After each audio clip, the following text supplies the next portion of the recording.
everyone, welcome back for episode 501. So I hope you enjoyed last week's episode. It wasn't super long, but it just was packed in. So anyway, I'm back. This is my Japanese rice bag. So I wanted to show you where I'm up to. I still have to put the rope through. But what I've done is quilted this panel, the front panel, and I've lined it with this gingham, and I've put that in the base as well. So basically there's a square of my quilt, and then I've matched the size with squares for the sides and a square for the base. So it's hard. My setup isn't like, I really need to be able to lift my camera, but I just can't.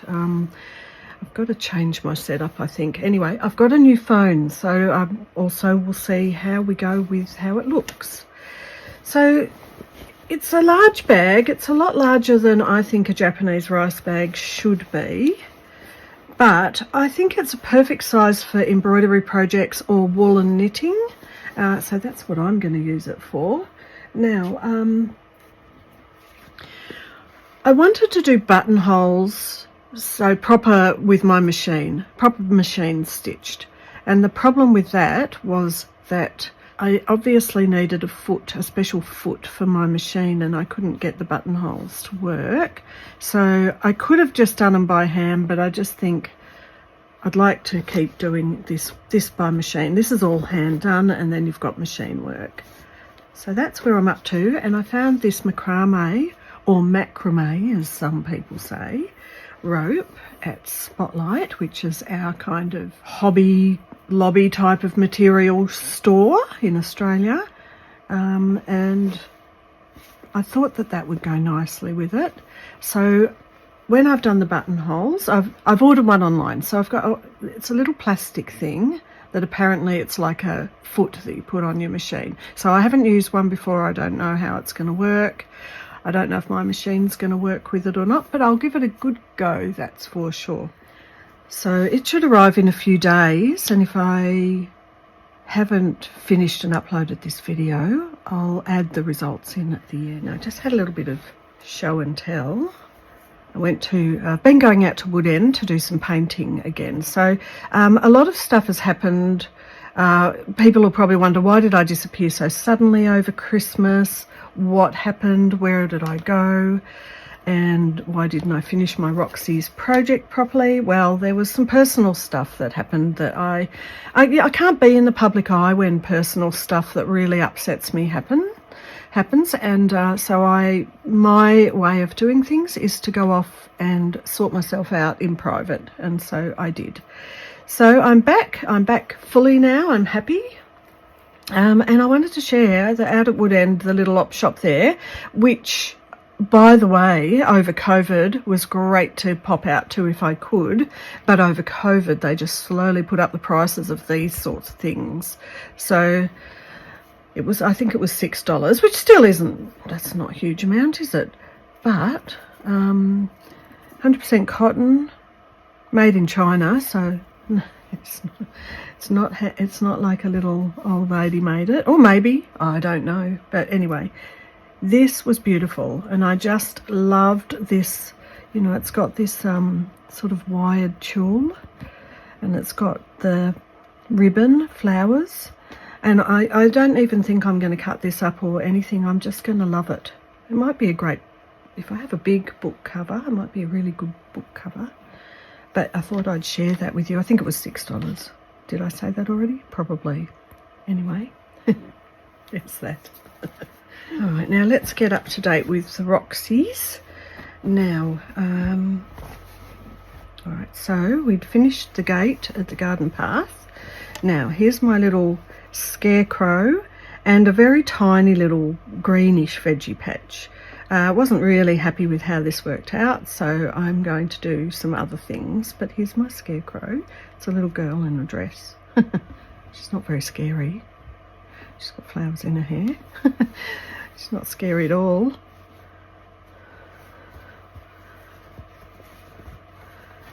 Here's my next prompt, the little garden shed. And I was mucking around and I've just added this. It's a bit of material that had a flower and I've just put it on and oversewn it. And then I've added a watering can, a birdhouse and some hanging to dry flowers on a little bench. So it's sort of a bit garden sheddy as well. And that came because I found, while I was at Spotlight, now Spotlight sometimes has the fat quarters, 10 for $10 on special. And I found this one and it had all the little watering cans and little bird houses and things and jugs, the jug of flowers. So I've just been cutting out bits and pieces to put on. I think, look, there's still this. I like this. I might put one of these on. And there's some little birds' nests. I'm in frame because I'm not quite used to the new camera. New phone with the new camera. My phone died. So everything fell apart by the end of last year. Oh, how do I say it? It was like first Lily left, which was, you know, very stressful. I moved, had to help next door move because they were in Tasmania and New Zealand, divorced, and left their furniture while they sold the house. And then, so it was a lot of movement. And a lot of moving stuff and a lot of, you know, building stuff being moved and getting some people to help and blah, blah, blah. Anyway, blah, blah, blah. That was what happened physically. And then my mum had to be moved into a retirement village. So that was, for me, I mean, I have trouble with my hands. I do have carpal tunnel. And so for me, that was quite physically demanding and I was quite exhausted. All right, so waffling. This is obviously back to the waffle video. So what I decided was also garden path. I had these bits of embroidery, you know, lace work, and I found this antique RickRak, which is really soft and really lovely.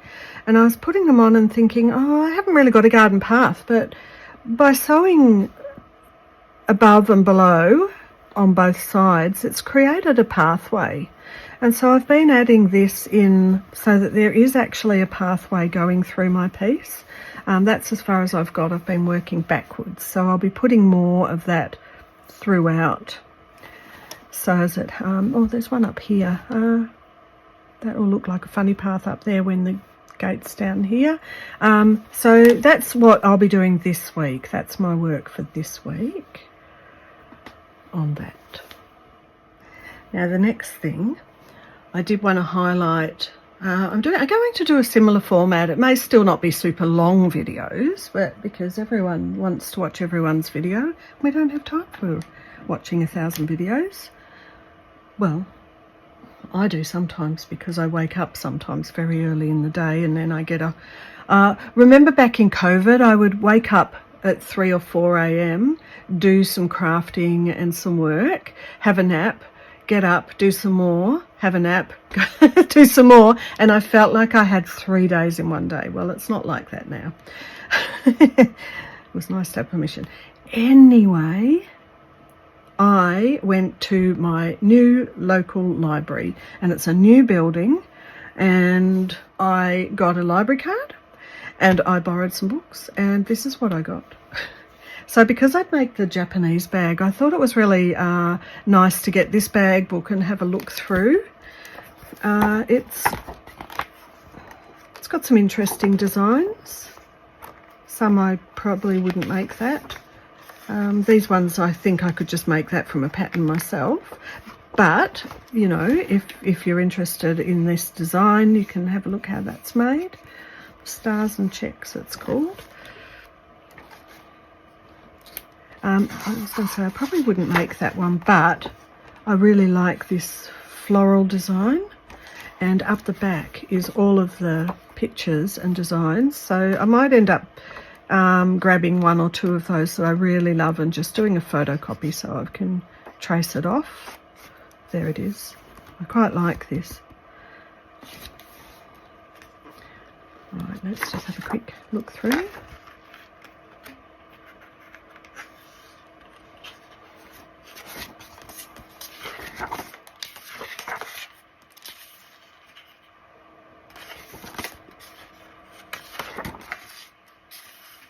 I mean, like I say, that looks like a bunch of grapes. That's quite a cute idea. That's leather. So I don't know if I'd be making that. Love that. But the idea of these flowers, I might use the flowers from that one too. And just some ideas of what you could decorate any bag with on the outside. This one's been stenciled.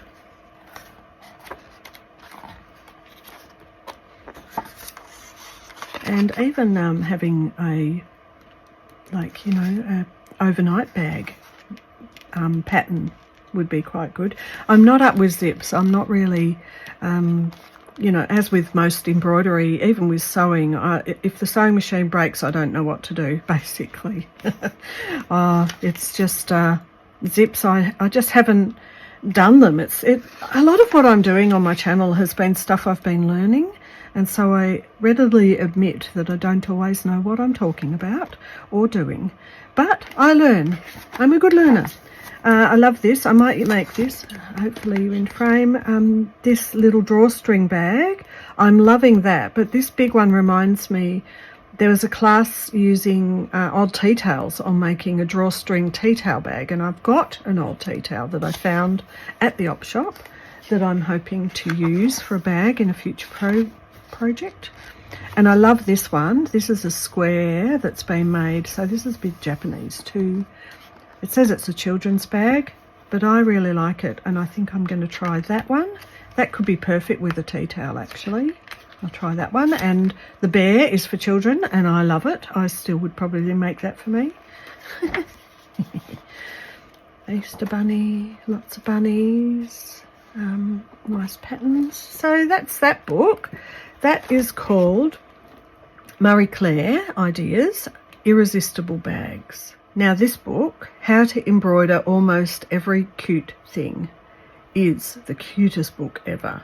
You can see from the cover there's all these little cute things. This one's I'm actually going to, I think I did, maybe I did. I've already ordered this because I enjoyed it so much, and I thought it's too much to photocopy. It's by Nihon Vogue. Yes, way too much to photocopy. So I've ordered a book. It'll come in the mail. So we've got simple flowers, different patterns. This is good because this has got a few different types of mark making sort of techniques. Flowers. We've got folk art flowers. Love this little book. How good is it? So fairy tale flowers. And I love it. It's got like little things like this that look like they're a patch. Fruits and vegetables. I think I'll add a couple of these to my down the garden path snippet roll, or what are we calling it? Material roll. It's not really. I mean, it's an embroidered roll. Let's call it an embroidered roll. Right, so strawberries, tomato, avocado. So there are a couple of things I'll probably add. Even the lemon. The outside of a pear, the inside of a pear. I think that's a pear. Looks like it, doesn't it? Anyway, there's lots of things there. Sweets and treats, foods, dogs and cats, animals.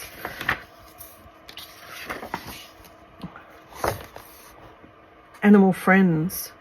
There's a koala. Maybe I'll stick a koala on my garden path for the Australian element. Oh, look, it's just so cute. It's very adorable, and all of a few stitches. If you were a beginner and getting this book, this would show you how to thread a needle, start and finishing stitching, and some basic embroidery stitches. And obviously nothing more than outline stitch, running stitch, straight stitch, back stitch, chain stitch, French knot, satin stitch, lazy daisy, Nothing else is in this book. There are no additional stitches, all been done very simply. And this back part is just all the patterns.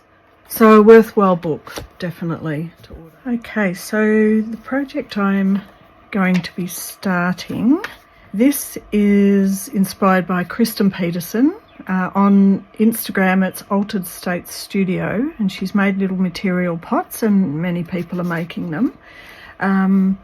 These are going to be made in my new member area, and it's only going to be the price of a coffee a month. It's not a lot, but that'll have, my new member area will have a lot of behind the scenes and tutorials and freebies and maybe more personal chatter that I decided I don't want to share to the public. A bit of a natter at times. So I wanted to just show you, I've got the little pots that I'm going to be using, and I've just cut them down, and just quite easy to make, but there'll be glad wrap or saran wrap, or I don't know what you call it in Britain, but plastic to cover the pot so it's easy to take it off. And what I'm going to start with is the insides will be done in pinks. So when you look inside, you know, it'll be these rustic colours and pinks. This was a bit of material that my mum had and gave me when she was downsizing, and it's so old and frail. I'm thinking it was either pillowcases or an old cotton sheet, and it's so frail. Look, you can just, prove me wrong, there, you can just rip it like that without even having to snip an edge. So I'm going to do that on the inside, and I've decided, because it's just about to hit autumn in Australia in 2 weeks or a week and a half, so I've decided to make them little autumn pots. And this is a bit of like a suede, was from an old doona cover I got at the op shop. I actually covered one of my journals in that, one of my little art journals. I've got a little bit of this. If anyone saw on Instagram, a while ago now, I posted a beautiful patchwork picture of this quilted patchwork. So it was actually a couple of layers of applique, which was zigzag stitched, and it was made by the girl's dad's sister, who died when she was 21 in a car accident. So I feel it's really precious. So it's actually nice to make something that's got this material. I've only got some scraps because I've cut down, it was quite largish, you know, maybe about 4 A4s in size. No, larger than that. More square than an A4. So if you imagine an A4 square, four of those I could cut out of it, and I just think it's a beautiful memory. So I'm making some more rice bags out of that they'll probably go to the girls, being as it was their auntie, even though they never met her. So the pinks are going to be on the inside, and then, as Kristin says, they're a bit too flimsy with just one layer, so I'm going to use it's just a calico. It's not thick, but this is going to be my middle layer. Might add a little bit of Huss's old sheet that will come through. There is no more Huss, by the way, if anyone wants to know. I might have a bit of that poking out. It's a little bit autumny. That story will be behind the scenes. And then I've got a range of materials. I'm not telling anyone what happened. You can hear it behind the scenes. It's a bit personal. So I've got a bit of old stamped with leaves and flowers. I got a bit of my, this was on, you know how you can get the rolls of the batik dyed, different coloured. So this was on that from Spotlight. Just some little bits and pieces that are a little bit autumny with reds and yellows and oranges. Old cushion cover, tea towels and things. Scraps. This is just a bit of fine cotton. Love that. The daisies. I like it. I like the You know, daisies to me are a bit more spring-like, but because it's got this tan colour in the background, I feel it's a little bit more subdued. So I was talking about the 10 for 10 in the flat packs before, and I got quite a few autumny shades this time because I realised I didn't really have a lot. So you can just see it's the oranges and the rust colours and little autumny leaf looking things, a bit of tartan. Thought that was cute. I don't think I'll overdo the tartan, but they all match. They're all kind of a nice harmonious colour palette. And what else did I find? Some of this.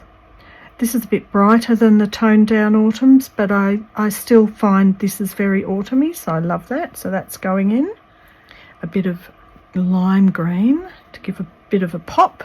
And this was cute. This was cute. It had little mushroom houses on it, but it's still in the sort of the, you know, the yellowy tinged autumny colours.